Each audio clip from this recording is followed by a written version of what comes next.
The email came just before sunset.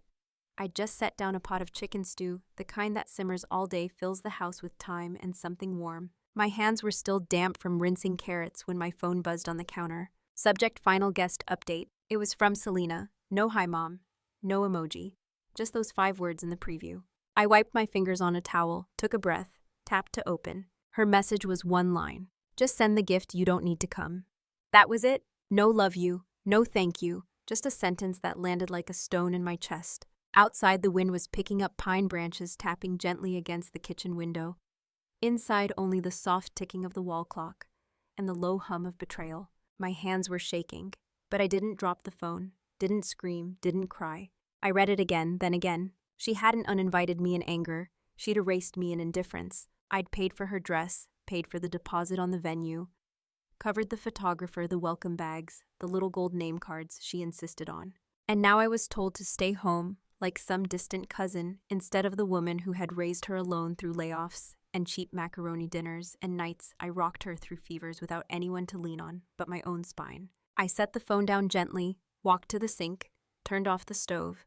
The smell of thyme still hung in the air, comforting but now hollow. In that silence, I knew something was over. Not just the wedding plans, something bigger, something older. Have you ever received a message that changed the way you saw someone? Forever? Where in the world are you listening from right now? And if this happened to you, would you still send the gift? Or would you do what I did next? Subscribe. This isn't just about a wedding. It's about what happens when a mother finally gets left off the guest list of her own life. I didn't grow up with silver spoons or handwritten checks. I grew up knowing how to fix things that cracked before they broke. My name's Odessa Marlowe. I was 2 when I had Selena. Her father left before she took her first steps, and I've been standing in the gap ever since. We lived in a 1-bedroom apartment in Glenmere Heights, thin walls, peeling linoleum, and a heater that rattled like it was coughing out its last breath every winter. But she never knew. Selena thought the world was soft, because I made it that way. Every lunch packed, every PTO meeting, attended every pair of dance tights sewn by hand at midnight. Those were the bricks I laid beneath her. And she was brilliant. Even as a kid, she had this light, the kind that made teachers bend down and say, "She's special, you know." When she got into University of Roanoke on partial scholarship, I picked up freelance payroll jobs just to cover what the grant didn't. When she called crying about a roommate drama, I drove 3 hours through fog to take her to brunch and remind her who she was. She graduated with honors, started a beauty blog that grew faster than either of us expected. When sponsorships rolled in, she moved out, got an apartment with crown molding and actual sunlight. And still she called me every Sunday, still sent me skin cream samples, said, "You're my favorite test model, Mom." Then came Garrett Troy. He worked PR at a boutique firm in Denver. Came from a family that summered in places like Barcelona and Martha's Vineyard. He wore knit polos in winter and always smelled like expensive soap. He was polite, but distant, and something in his smile always felt measured. When Selena told me he'd proposed, her eyes sparkled like they did when she was 8 and got her first glitter tiara. I hugged her, told her I was proud, and I meant it. I offered to help. She resisted at first, then eventually sent over a spreadsheet. I paid the $15,000 deposit on the venue, then another $7,800 for florals. She called me the day the mock bouquets arrived, so excited she sent 3 photos. I didn't hear back when I Venmo'd her the payment. Then came the invitations. Gorgeous custom letterpress, cream stock with embossed gold. I opened mine in the kitchen, scissors still in hand from trimming herbs. No mention of me. No "with love from Odessa Marlowe" at the bottom. Just Garrett and Selena together with their families. Plural, vague, as if I'd never mattered. I let it go, told myself it was just a design oversight. Then came the bridal shower. I wasn't asked to speak. I was asked to help with cleanup. Still I showed up. Still I smiled. Still I handed Vivian Troy the bouquet of lilies and said, "These are her favorite." Vivian blinked. Oh, I thought she preferred orchids. She didn't, but I didn't correct her, because I'd been correcting people my whole life, and it never made them hear me. So I stayed quiet, paid for the macarons, laughed when someone made a joke about modern weddings having too many moms. Rhea noticed. She always did. "You good," she whispered as I loaded champagne flutes into the dishwasher. I nodded. I'm just tired. But tired wasn't the word. What I felt was displaced. Like I was attending a party I helped build, but didn't quite belong to anymore. And still I hadn't seen the worst yet. Not until the rehearsal dinner. Not until the seating chart. That's when everything shifted. Not suddenly, but with that slow, sharp snap you feel in your chest when something breaks and you realize it's been cracked for a while. The rehearsal dinner was held at a boutique hotel near the base of Briarwick Ridge. Modern chandeliers, walls dressed in warm gold, and waitstaff moving like clockwork. I arrived 10 minutes early, always early, a habit from my HR days. Always prepared, always polite. At the entrance stood a welcome board. Garrett and Selena, a celebration with our closest people. I scanned the list underneath. Special thanks to Nathan Troy, Vivian Troy, the wedding team, the designer. My name wasn't there, not once. I felt Ria's hand lightly on my arm. She didn't write this, she whispered. It was probably Sabine's template. I gave a small nod. The kind of nod that says I've already made this excuse for them in my head. You don't have to do it for me. Inside the ballroom shimmered. Gold-rimmed glasses, menus printed on handmade paper, centerpieces so large they blocked eye contact. I found my name table 17, near the side exit next to the restrooms. I stood there staring at the placement card. Oh, Marlowe, not even mother of the bride.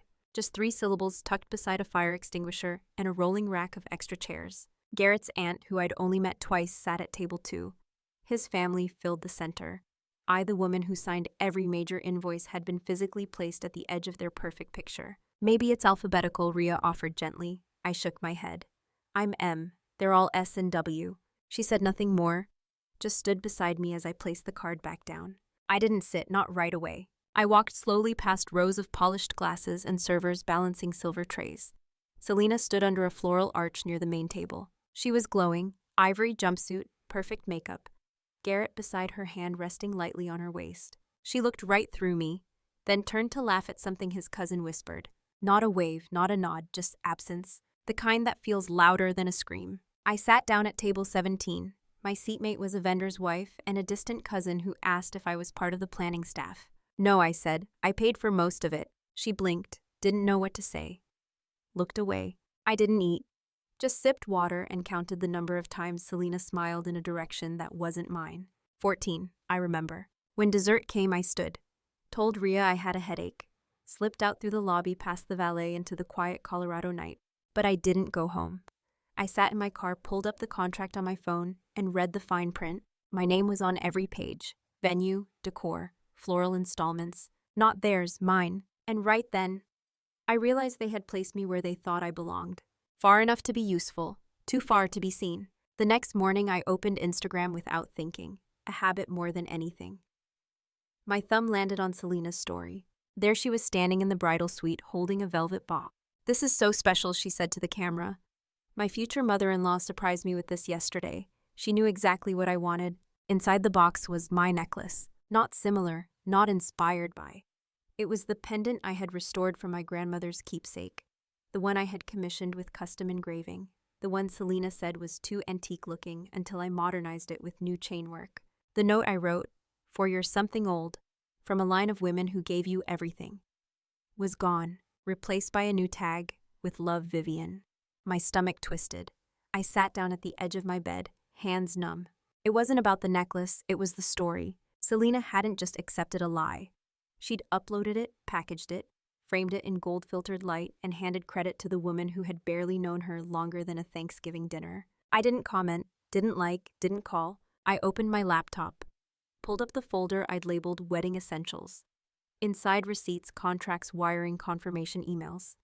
Photographer, cake deposit, lighting design. Each one stamped with my full name. I created a new folder, called it If Needed, copied everything over, one by one. The screen glowed in the morning light. Outside, birds chirped without rhythm. Inside, only the quiet click of my mouse as I reclaimed what had always been mine. Later that afternoon, Ria called. You okay? She asked. I told her about the necklace. She cursed under her breath. Do you want me to say something? No, I said. If they don't see me by now, they never will. I stared at the ceiling for a while after we hung up. I thought about all the birthdays, the late-night crying spells, in college, the nights I drove in storms just to be near her. And now I was a footnote, a funding source, a shadow holding receipts. But shadows can move. And when they do, people notice what they've been standing in.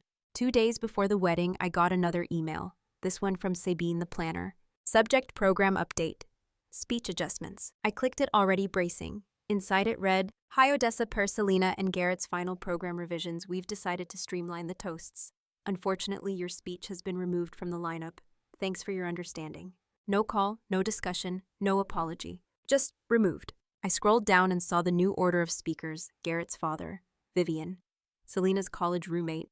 Even Garrett's 14-year-old niece had a slot. But the woman who paid for the wedding cake tasting, silenced. I sat at my dining table, the sunlight slanting across a stack of untouched RSVP cards. Weeks earlier, Selena had asked me to speak. "You always make people cry in a good way, Mom," she had said, smiling. "I want your words to be part of the night." I'd written the speech on a notepad, handwritten, revised 3 times. It wasn't just about her and Garrett. It was about lineage, legacy, what it meant to raise someone who now stood tall enough to look down at you. But I wouldn't be reading it.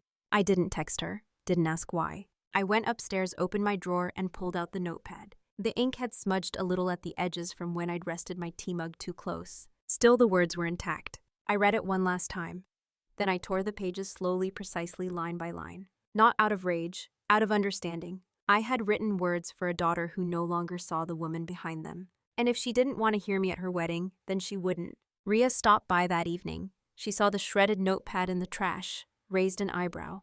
"They cut me out," I said simply. She exhaled, sat down, and poured us both a glass of wine. "Then maybe," she said, "it's time you cut back in." I tilted my head. "What do you mean?" Rhea tapped her finger against her wine glass. "You paid. You signed. You built this day. Maybe it's time they remember who made it possible." I didn't answer, not yet. But something in me shifted. Not anger, not heartbreak. A decision that was no longer waiting to be made. The final blow came on a gray Thursday afternoon. I was folding laundry towels still warm from the dryer when the email buzzed in. Subject: live stream link for Saturday, sender Selena. My stomach sank before I even opened it. But I clicked. Because some messages, you have to look at head on. "Hi, Mom. After talking it over with Garrett and his family, we've decided to keep the ceremony small. To avoid any awkwardness or distractions, we think it's best if you attend virtually. We'll send a private link to the live stream. Hope you understand. No punctuation, no love, no grace. Just a directive, like I was being reassigned.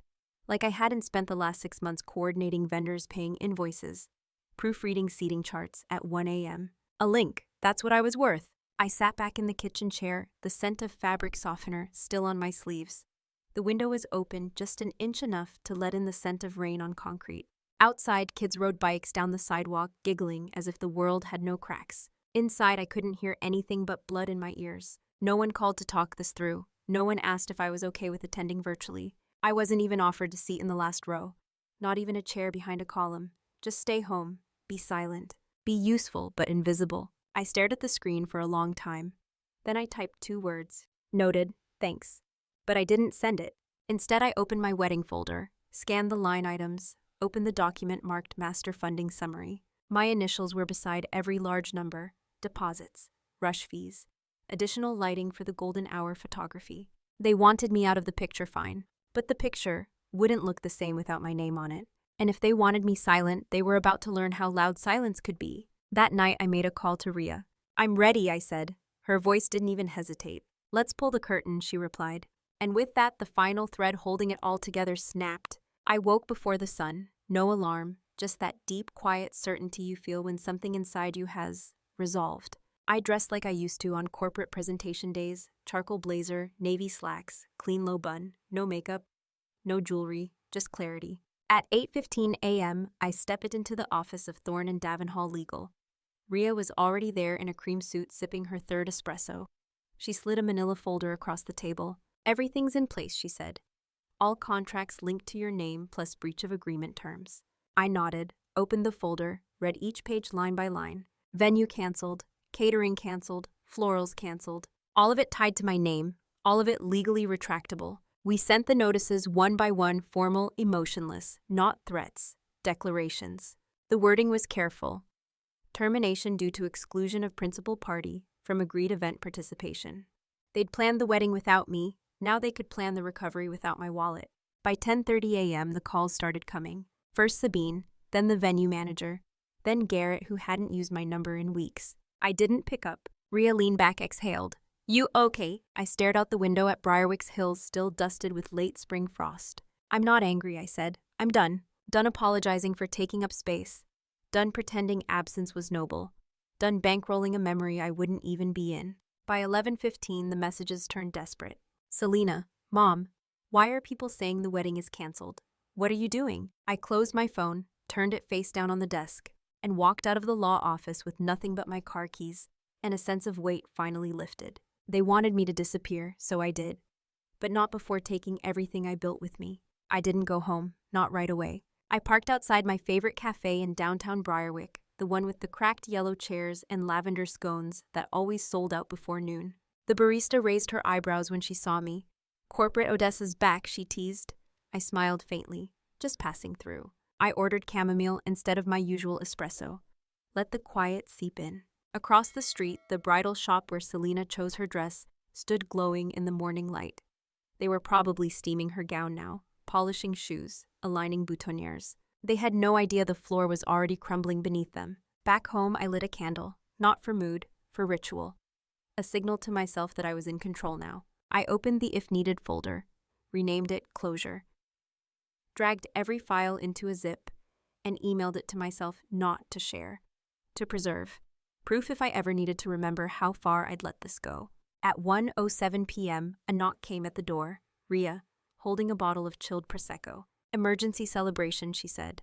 I got a call from the floral team. They're furious. Vivian tried to bluff a transfer of funds, but they said only your name holds the contract. I didn't say anything, just popped the cork and poured us both a glass. She raised hers, to boundary lines drawn in gold ink. We clinked, sat at the kitchen table, legs folded beneath us like teenagers. She told me Garrett's uncle had started blaming Sabine and Selena was too stressed to function. I didn't smile, but I didn't ache either. I just felt clean. That night, Sabine left me a voicemail. Odessa, please call me. We can fix this. We'll acknowledge you. We can include you again. Let's not ruin the day. I replayed it twice, then deleted it. Because the day was already ruined. Not by me, but by 1,000 small choices they'd made to cut me out while still cashing me in. At midnight, I checked the venue's event calendar. The date now said, canceled, no access. I slept soundly for the first time in months. The morning of the wedding, the sun rose late behind thick clouds. Rain threatened but never came. Guests arrived dressed in pastels heels, clacking on brick umbrellas tucked under arms. But the doors never opened. No music played. No arch waited at the altar. Just confusion, just whispers, just the soft unraveling of a carefully curated lie. Ria texted me a photo, the venue dark and empty. No cars in the lot, no one smiling for photos. Ria. She's at the salon crying. Garrett's pacing. Vivian's threatening a lawsuit. Me can't let her. Because they'd built the whole wedding like a stage set. Beautiful on the surface, but hollow beneath. And all I did was pull back the curtain. By noon, Selena finally called. I let it ring twice, then answered. Her voice cracked before she even said my name. Mom, I don't understand.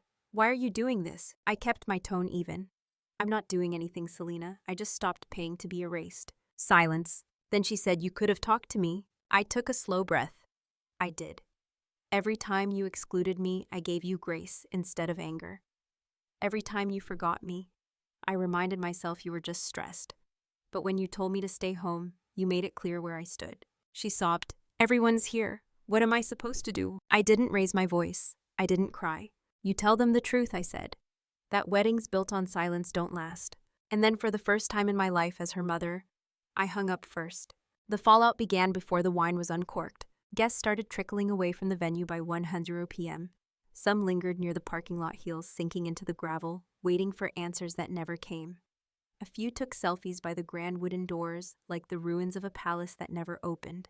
Inside the bridal suite, Selena collapsed onto the fainting couch. Ria told me later the makeup artist packed up the stylist, left with pins still in her apron, and the florist well. He was halfway down the freeway with a truck full of unused centerpieces. Garrett's father blamed Sabine. Vivian screamed about breach of contract. Garrett stood still for nearly 30 minutes holding a glass of flat champagne, not once asking where I was. By 3 hours, Selena had locked herself in the bathroom. They said she wouldn't speak to anyone. And I was sitting in my garden, snipping dead heads off my marigolds. There was soil under my nails, sunlight on my shoulder, and for the first time in a long while, peace in my chest. Not vengeance, not triumph. Just quiet knowing that I hadn't let them turn me into a footnote. By evening, the rumors had spread. A friend of a friend posted on Facebook. When the mother of the bride cancels the venue, you know something big went down. The post got over 800 likes. Selena's influencer circle started asking questions. Some unfollowed her, others sent her DMs asking, "Is it true your mom paid for everything and you cut her out?" She didn't answer them, but she answered me. The next morning, my phone buzzed with a voice message. Selena's voice was fragile, thinner than I'd ever heard it. "Mom, I didn't mean for it to go this far. I just thought it was easier without the tension. You always made things heavy." I listened in silence. She wasn't apologizing. She was just explaining away the fire she had lit, and then tried to blame on wind. She ended with, "I still want you in my life. We can fix this, right?" I didn't reply, not out of cruelty, but because something had changed. I wasn't angry anymore. I was free. That afternoon, I logged into the wedding registry and revoked the final transaction for the honeymoon suite. Instead, I donated the funds to a local women's shelter. Ria helped me draft a quiet legal note to all remaining vendors. Do not authorize any rebooking under Odessa Marlowe's prior accounts. Clean, professional, final. That night, I walked past Selena's Instagram profile. It had gone private. Her bio now read, "Learning, growing, healing." She hadn't posted since the day before the canceled ceremony, but I didn't need to scroll. I'd seen enough. I opened the notepad I kept beside my bed, wrote one sentence in ink, "Silence only looks like surrender to the loud." Then I turned off the light and slept undisturbed. 3 weeks later, I stood on the porch of a small lake cabin just outside Aspen. Morning mist curled above the water and birds traded stories in the trees overhead. It wasn't fancy, no curated lighting or gilded mirrors, but it was mine booked on impulse the day after I deleted Selena's last voicemail. Inside, I brewed coffee slowly. No rush, no expectations, no one asking for check-ins or signature approvals. Ria had packed me a paperback and a note. It read, "For the woman who funded everyone else's dreams, time to live her own." I smiled. Let the note stay tucked under the sugar jar, like a reminder that someone still saw me. I hadn't spoken to Selena since the wedding day. There had been texts, long rambling ones full of reflection and thin regret. I read them, then archived them, not because I didn't care, but because I did. So much so that I couldn't pretend one apology undoes years of being politely erased. I didn't burn the bridge, but I also didn't run across it just because she finally looked back. Some relationships aren't ruined in one storm. They rot slowly, while everyone's smiling for the camera. Back in Briarwick, I heard whispers had quieted. People moved on, the next wedding, the next scandal, the next curated happiness. But I found peace in the unposted moments, in lighting a candle and not expecting guests, in signing up for a pottery class, in choosing a new frame for a family photo one with just me in it. Because sometimes you stop asking to be included, not out of bitterness, but clarity. I didn't leave my daughter's wedding to ruin it. I left to stop betraying myself. So if you're listening and you've ever been treated like a utility, like a wallet, like a placeholder, know this. Being dependable should never cost you your dignity. And when you stop explaining your worth, that's when you truly remember it. Tell me, have you ever walked away from something you built with your whole heart? Drop your story below. And if this one made you feel even an ounce less invisible, then maybe it wasn't just mine to tell.